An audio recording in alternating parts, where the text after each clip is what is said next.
Hello friends, आप सभी का स्वागत है आज के इस वीडियो में।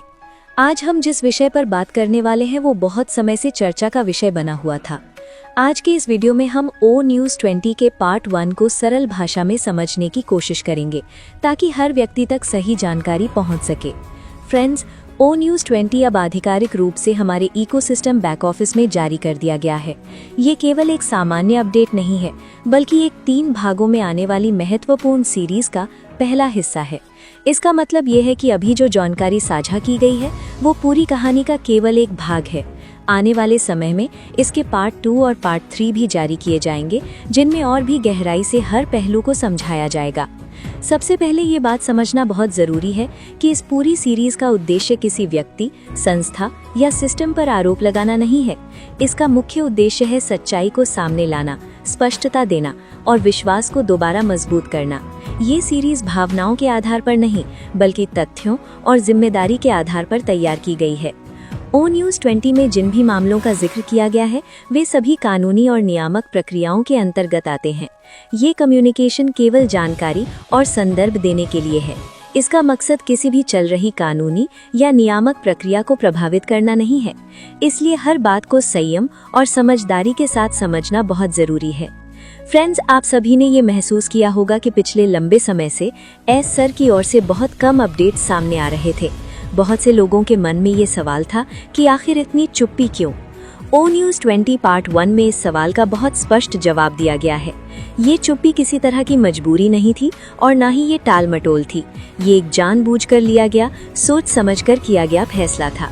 एस सर का मानना था कि जब तक पूरी तस्वीर साफ ना हो जाए तब तक अधूरी या आधी जानकारी साझा करना सही नहीं होता। इसलिए उन्होंने इंतजार किया ताकि सभी तथ्यों का सही तरीके से सत्यापन हो सके, घटनाओं की समय रेखा स्पष्ट हो सके और सभी मामलों को जिम्मेदारी के साथ हैंडल किया जा सके। ये भी साफ किया गया है कि अब समय सही है। अब वे सभी परिस्थितियां मौजूद हैं जिनमें सच्चाई को सामने लाया जा सकता है। इसी वजह से अब ओ न्यूज़ 20 के जरिए पूरी जानकारी को चरणबद्ध तरीके से साझा किया जा रहा है। इस अपडेट में एक बहुत ही महत्वपूर्ण बात पर जोर दिया गया है और वो है प्राथमिकता। एस सर ने साफ कहा है कि पैसा कभी भी उनकी पहली प्राथमिकता नहीं रहा। उनकी प्राथमिकता हमेशा लोग और सिद्धांत रहे हैं। हर निर्णय इसी सोच के साथ लिया गया कि समुदाय और उससे जुड़े लोगों का भविष्य सुरक्षित रहे। इस पूरे सफर में कई चुनौतियां आईं। एक समय ऐसा भी आया जब कई चीजें एक साथ चल रही थीं। कुछ कानूनी मामले थे, कुछ अंतर्राष्ट्रीय स्तर से जुड़े मुद्दे थे और कुछ ऐसे विषय थे जिन्हें जल्दबाजी में सुलझाना नुकसानदायक हो सकता था। इसलिए ये निर्णय लिया गया कि या तो सिस्टम को पूरी तरह से ठीक किया जाए या फिर उसे नए सिरे से मजबूती के साथ बनाया जाए।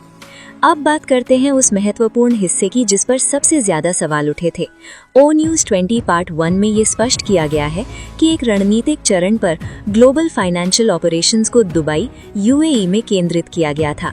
ये फैसला किसी व्यक्तिगत लाभ के लिए नहीं, बल्कि ऑपरेशनल सुविधा और अंतर्राष्ट्रीय व्यवस्थाओं को बेहतर ढंग से संभालने के लिए लिया गया था। इसका उद्देश्य था कि पेमेंट प्रोसेसिंग सुचारू रूप से हो सके, बैंकिंग रिलेशनशिप बेहतर तरीके से मैनेज हो, मर्चेंट अकाउंट सही ढंग से काम करें और लॉजिस्टिक ऑपरेशंस में किसी तरह की रुकावट न आए। उस समय इस फाइनेंशियल स्ट्रक्चर की जिम्मेदारी मुख्य वित्तीय अधिकारी और सीईओ को सौंपी गई थी। उन्हें आवश्यक लाइसेंस और ऑपरेशनल अथॉरिटी दी गई थी ताकि वे दैनिक कार्यों को संभाल सकें।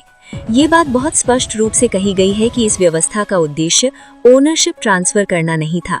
शुरुआत में ये स्ट्रक्चर मजबूत और प्रभावी प्रतीत हो रहा था। सभी चीजें सामान्य रूप से काम कर रही थी, लेकिन समय के साथ कुछ ऐसी परिस्थितियां सामने आईं जिनकी वजह से कई नई सच्चाइयां उजागर हुईं। इन्हीं सच्चाइयों को विस्तार से समझाने के लिए आने वाले पार्ट्स बनाए गए हैं। ओ न्यूज़ 20 पार्ट 1 के अंत में ये संकेत दिया गया है कि अगले भागों में बहुत महत्वपूर्ण जानकारियां साझा की जाएंगी। खास तौर पर ये बताया जाएगा कि जब पहला पेड एप्लीकेशन लॉन्च किया गया तो उसके बाद क्या हुआ, उस एप्लीकेशन की जबरदस्त सफलता कैसे आगे चलकर एक गंभीर समस्या बनी और किन परिस्थितियों ने पूरे सिस्टम को प्रभावित किया। ये भी बताया गया है कि आने वाले पार्ट्स में पर्दे के पीछे हुई घटनाओं को तथ्यों के साथ सार्वजनिक रूप से साझा किया जाएगा। कोई भी बात छिपाई नहीं जाएगी और हर पहलू को स्पष्ट रूप से सामने लाया जाएगा। कुल मिलाकर ओ न्यूज़ 20 पार्ट 1 हमें ये समझाने की कोशिश करता है कि अब तक जो कुछ भी हुआ वो कैसे हुआ, किन परिस्थितियों में हुआ और क्यों कुछ फैसले उस समय आवश्यक थे। ये सीरीज किसी को दोषी ठहराने के लिए नहीं है, बल्कि सच्चाई को सामने लाने और विश्वास को दोबारा मजबूत करने के लिए है। फ्रेंड्स, ये समझना बहुत जरूरी है कि पूरी तस्वीर एक ही दिन में सामने नहीं आती। इसके लिए धैर्य, समझ और समय की जरूरत होती है। आने वाले पार्ट 2 और पार्ट 3 में बहुत से सवालों के जवाब मिलेंगे और कई चीजें अपने सही संदर्भ में समझ आएंगी। इसलिए सभी से यही अपील है कि अफवाहों पर ध्यान न दे, अधूरी जानकारी के आधार पर निष्कर्ष न निकाले और पूरे सच के सामने आने का इंतजार करें। हम उम्मीद करते हैं कि आने वाले अपडेट से स्थिति और भी स्पष्ट होगी और जो भरोसा है वो और मजबूत होगा।